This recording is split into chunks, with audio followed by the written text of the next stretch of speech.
নতুন কাহিনী, গল্পে গাথা মঞ্চুরি, সবার মনের রূপকথা, স্বপ্নেরই ঝরা পাতা।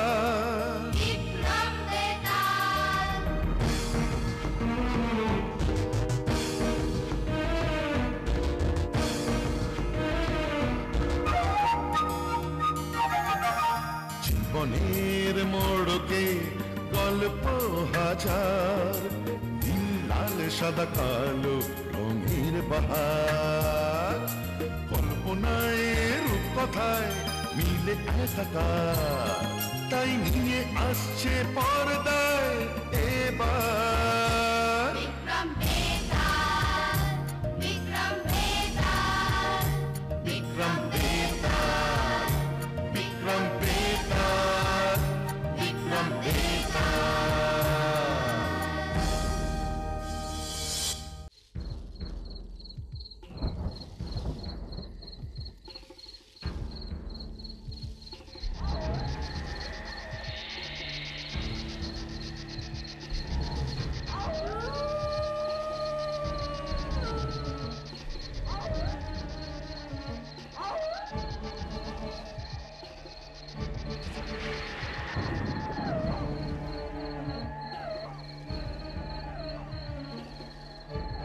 আমাকে ছেড়ে দাও রাজন, মিছে সময় নষ্ট করো না। নিজ রাজ্যে ফিরে যাও মহারাজ, নিজ রাজ্যে ফিরে যাও, রাজ্য শাসন করো। এ শ্মশান ভূমি তোমার স্থান নয়। ফিরে যেতে তো আমি আসিনি বেতাল, ঋষিকে আমি কথা দিয়েছি তোমাকে তার কাছে নিয়ে যাব বলে। আমি কিছুতেই আমার প্রতিজ্ঞা ভঙ্গ করতে পারি না বেতাল।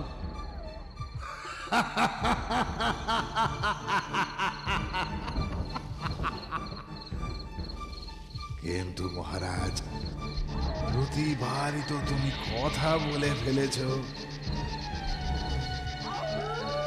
এবারও আমি তোমায় একটা গল্প বলবো, আর তোমাকে তার উত্তর দিতে হবে। ভুল উত্তর যদি দাও, তোমার মাথা ফেটে চৌচির হয়ে যাবে মহারাজ। শোনো, শোনো তবে। উদয়পুর নগর ঈশ্বরের কৃপায় শস্য শ্যামলা, ঐশ্বর্যে ভরা নগর ছিল উদয়পুর। উদয়পুরের রাজা জ্ঞানেন্দ্র, শাস্ত্রজ্ঞ, নীতিপরায়ণ, পরম পরাক্রমশালী রাজা জ্ঞানেন্দ্র।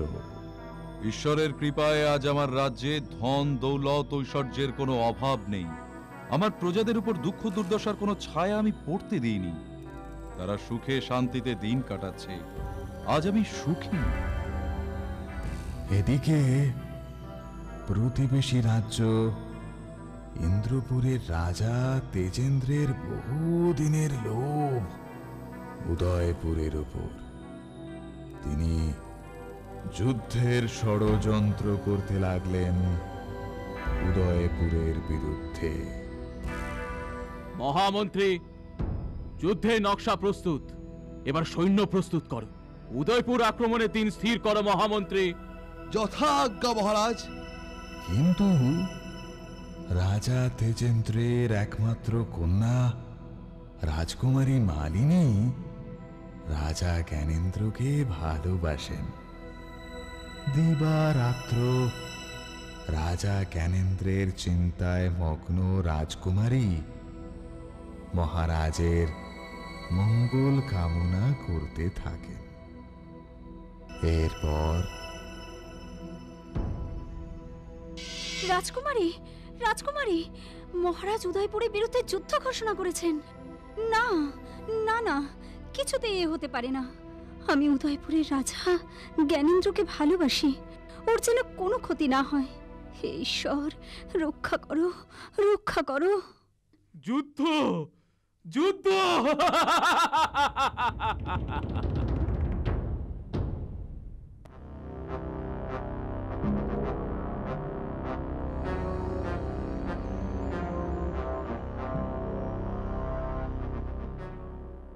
বন্ধু মানসিংহ, মহারাজ, আমি খবর পেয়েছি প্রতিবেশী ইন্দ্রপুরের রাজা খুব শীঘ্রই আমাদের রাজ্য আক্রমণ করবে। যুদ্ধের পরিকল্পনা প্রস্তুত করেছে ওরা। বহুদিন ধরেই আমাদের রাজ্যের সুখ সমৃদ্ধির প্রতি প্রতিবেশী তেজেন্দ্রর নজর রয়েছে। আমাদের শীঘ্রই ওর ষড়যন্ত্রের খোঁজ লাগাতে হবে। আমি আপনার সেবায় সর্বদাই হাজির মহারাজ। আদেশ করুন, কি করতে হবে? শোনো, এখনই ইন্দ্রপুরে রওনা দাও। রাজা তেজেন্দ্র ঠিক কি ষড়যন্ত্র করছে তার খোঁজ করো। ইন্দ্রপুরের শক্তি ও দুর্বলতার সঠিক অনুসন্ধান করো। আমি এখনই যাচ্ছি মহারাজ।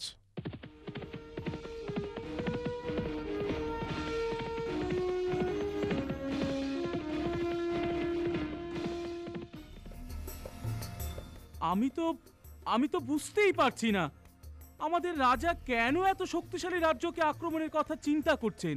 হ্যাঁ, তুমি ঠিকই বলেছ।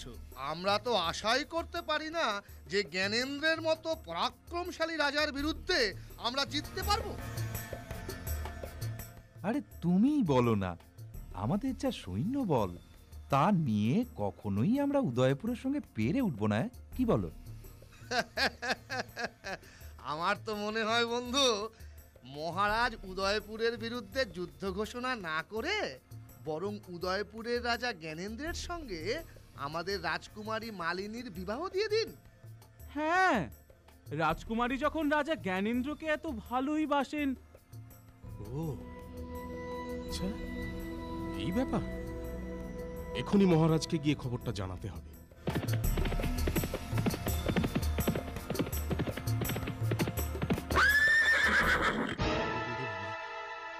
মানুষ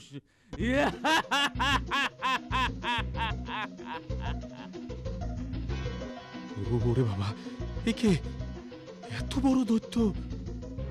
বাহ, অবশেষে একটা মানুষ পাওয়া গেল। তোমাকে দেখে তো বেশ সুস্বাদুই মনে হচ্ছে। বহুদিন মানুষের মাংস খাইনি, আজ তো আমার মহাভোজ হবে।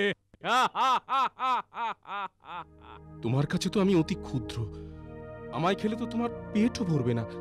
তুমি বরং আমায় ছেড়ে আমার ঘোড়াকে খাও। এতদিন ধরে শুধু পশুর মাংসই খেয়ে চলেছি, এখন আমার মানুষের নরম সুস্বাদু মাংসের প্রয়োজন। আমাকে একটু যেতে দিন। আমার কাছে উদয়পুরের রাজা জ্ঞানেন্দ্রর জন্য একটা খুব জরুরি সংবাদ আছে। আমি কথা দিচ্ছি, রাজাকে সংবাদটা জানিয়ে খুব শীঘ্রই ফিরে আসবো আপনার আহারের জন্য। তুমি কি আমাকে মূর্খ ভেবেছো? আমি জানি তুমি আমার কাছ থেকে পালানোর জন্য এইসব মিথ্যে বলছো। আমি সত্যি বলছি, বিশ্বাস করুন, এটা খুবই জরুরি সংবাদ। আমাকে যত শীঘ্র সম্ভব মহারাজকে গিয়ে জানাতেই হবে। ঠিক আছে, তবে তুমি সংবাদটা আমাকে দিয়ে দাও। তোমাকে খাবার পর আমি নিজেই মহারাজকে সংবাদটা পৌঁছে দেব। আমি আপনাকে দিতে পারি না, এটি খুবই গুপ্ত সংবাদ। আমি কেবল মহারাজকেই দেব। তবে আমি তোমায় খেয়েই নেব, কারণ সংবাদটা আমার কাছে জরুরি নয়। ঠিক আছে, আপনি আমায় খেয়েই ফেলুন। আপনাকে গুপ্ত সংবাদ দেওয়ার পরিবর্তে নিজ প্রাণ দেওয়া আমার পক্ষে শ্রেয়। রাজার প্রতি তোমার এই নিষ্ঠা দেখে আমি খুবই খুশি হলাম। রাজার কাছে সংবাদ পৌঁছে দ্রুত ফিরে এসো। হ্যাঁ, আমি কথা দিচ্ছি, আমি ফিরে আসব।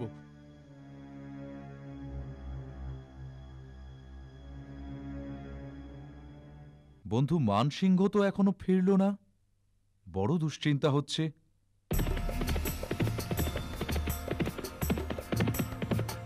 কি জানি ইন্দ্রপুরে গিয়ে কোনো বিপদে পড়ল না তো? মহারাজের জয় হোক। মানসিংহ, প্রণাম মহারাজ। এসো এসো, আমি তোমার জন্য খুবই দুশ্চিন্তায় ছিলাম। তুমি ঠিক আছো তো বন্ধু? আগে হ্যাঁ মহারাজ। মহারাজ, আমি আপনার জন্য সুসংবাদ এনেছি। সুসংবাদ? বলো বলো, কি সুসংবাদ? ইন্দ্রপুরের প্রজারা যুদ্ধের বিরুদ্ধে, কারণ ইন্দ্রপুরের সৈন্য সংখ্যা খুব কম, তারা আপনার পরাক্রমের কাছে ভয় পাচ্ছেন মহারাজ। কি বলছো বন্ধু? রাজা তেজেন্দ্রর যুদ্ধের নকশাও আমি এনেছি মহারাজ। সাবাস বন্ধু, এবার আমরা ইন্দ্রপুর আক্রমণের প্রস্তুতি নেব। ক্ষমা করবেন মহারাজ, আমি যুদ্ধে আপনার সঙ্গে যোগ দিতে পারবো না। হ্যাঁ, কিন্তু কেন? কি অসুবিধা তোমার? মহারাজ, আমি রাস্তায় এক দানবের হাতে পড়েছিলাম। ও খুব ক্ষুধার্ত, বহুদিন নরমাংস আহার করেনি। ও আমায় আহার করতে চেয়েছিল। আমি ওকে কথা দিয়েছি মহারাজ, আপনাকে সংবাদ পৌঁছে দিয়েই ওর কাছে ফিরে যাব। আমি কথা দিয়েছি মহারাজ, তা অমান্য করতে পারি না। আমায় ক্ষমা করো বন্ধু, তুমি যখন কথা দিয়েছ তুমি যাও। ধন্যবাদ মহারাজ। আর হ্যাঁ মহারাজ, আমি আপনাকে জানাতে ভুলে গিয়েছিলাম, ইন্দ্রপুরের রাজকুমারী মালিনী আপনাকে ভালোবাসেন, আপনাকে বিবাহ করতে চান। হ্যাঁ, আমি জানি বন্ধু। আসি মহারাজ।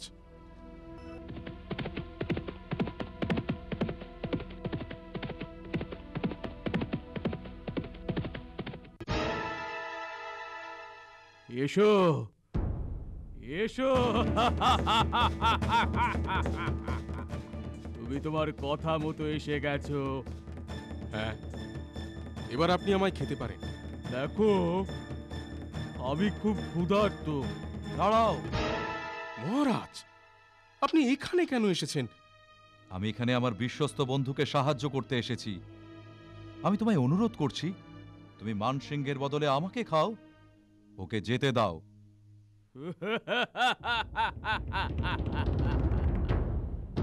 তুমি কি ভেবেছ আমি তোমাকে খাবো না? বহুদিন নরম মাংস খাইনি, আজ একেবারে দুটো।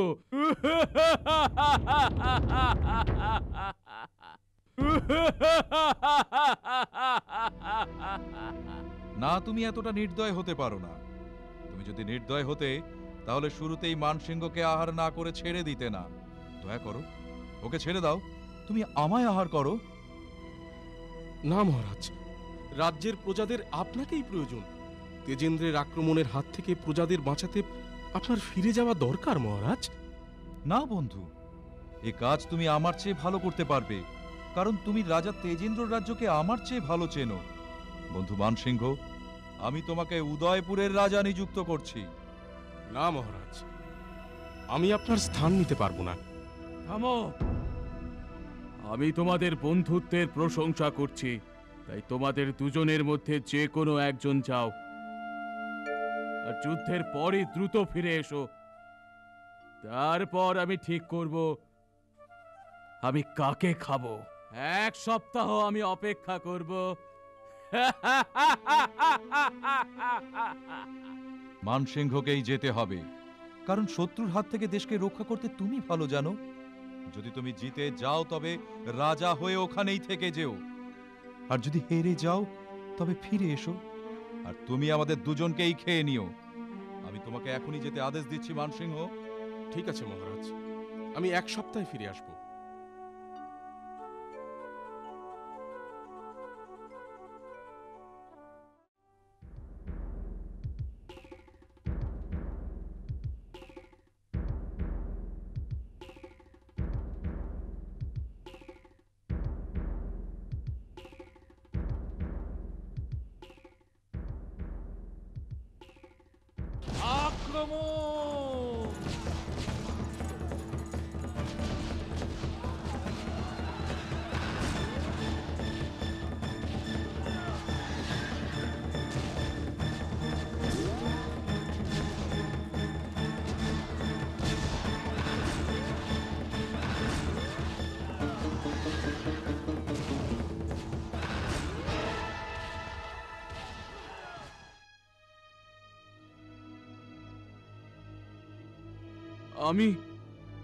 আমি পরাজয় স্বীকার করছি মানসিংহ।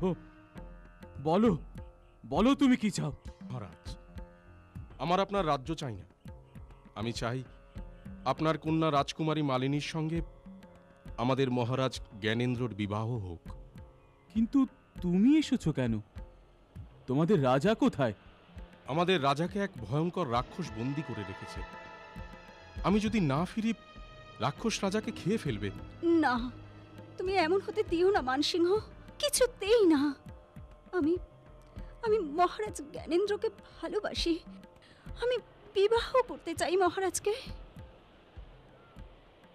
কাঁদিস না, কাঁদিস না মা, কাঁদিস না। মানসিংহ, তুমি প্রয়োজনে আমার সেনাবাহিনীও নিয়ে যাও, আর ওই নিষ্ঠুর রাক্ষসের হাত থেকে যে করেই হোক রাজাকে রক্ষা করো। না মহারাজ, এর প্রয়োজন নেই। রাজাকে রাক্ষসের হাত থেকে রক্ষা করতে আমি একাই যাব। আমাকেও দয়া করে নিয়ে চলুন আপনার সাথে। আপনার পিতার যদি কোনো আপত্তি না থাকে তবে আপনি আমার সাথে যেতে পারেন। যা, যা মা, যা, আমি বাধা দেব না। মহারাজ! রাজকুমারী মালিনী, তুমি এই জঙ্গলে কেন? মানসিংহ, মানসিংহ, তুমি যুদ্ধ জয় করেছো? হ্যাঁ মহারাজ। আর রাজকুমারীকেও। এই স্ত্রীলোককে? ইনি রাজা তেজেন্দ্রর একমাত্র কন্যা এবং মহারাজ জ্ঞানেন্দ্রর ভাবী স্ত্রী রাজকুমারী মালিনী। আচ্ছা, এবার আমার আহারের সময় হয়েছে। এবার বলো, তোমাদের দুজনের মধ্যে কাকে আমি খাবো? এবার আপনি রাজাকে ছেড়ে দিন আর আমাকে আহার করুন। এখন তো আমি আর রাজা নই। মানসিংহকে ছেড়ে দাও আর আমাকে আহার করো। না না, আপনি আমাকে আহার করুন। দানবরাজ, রাজা তো দ্বিতীয় রানী পেতেই পারেন, তাই আমি না থাকলে কারোর কোনো ক্ষতি নেই। প্রথমে তো আপনি আমাকে আহার করতে চেয়েছিলেন এবং প্রতিজ্ঞা মতো আমি ফিরে এসেছি। আমি আমার কথা রেখেছি, এবার আপনি আপনার কথা রাখুন দানবরাজ। আমি ইচ্ছে করলে তোমাদের তিনজনকেই খেতে পারি।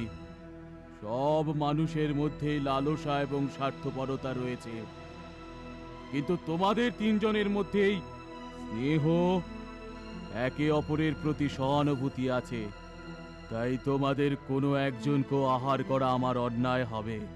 তাই আমি তোমাদের তিনজনকেই মুক্ত করছি এবং আমি কথা দিচ্ছি আমি এখান থেকে চলে যাব।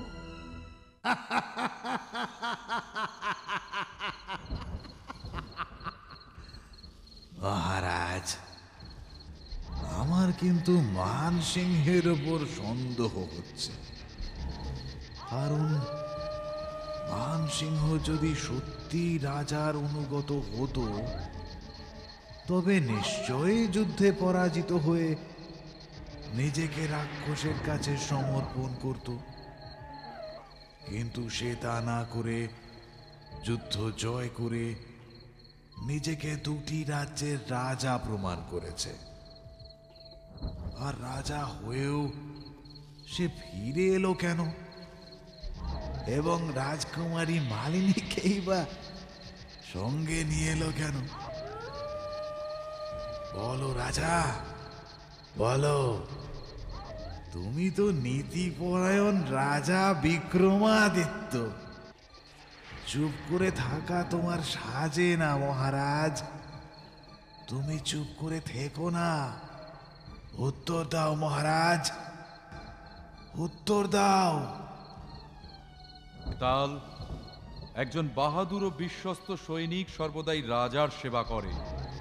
মানসিংহ রাজা তেজেন্দ্রর কাছে হার মানতে পারত, কিন্তু সেই হার উদয়পুর তথা তার রাজ্যের পক্ষে লজ্জার ও ক্ষতির কারণ হতে পারত। মানসিংহ জানত রাক্ষস দয়ালু ও সৎ। রাজকুমারী মালিনী মহারাজ জ্ঞানেন্দ্রকে ভালোবাসে, আর সবাইকে বাঁচানো তার রণকৌশল ছিল।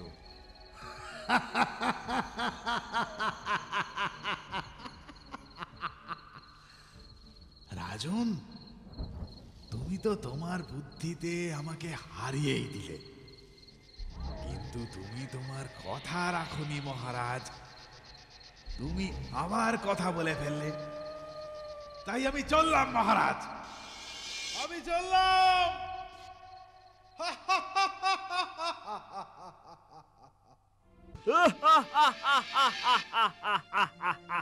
বেতাল, বেতাল যেও না, দাঁড়াও, দাঁড়াও, আমি আসছি বেতাল, যেও না, আমি আসছি বেতাল।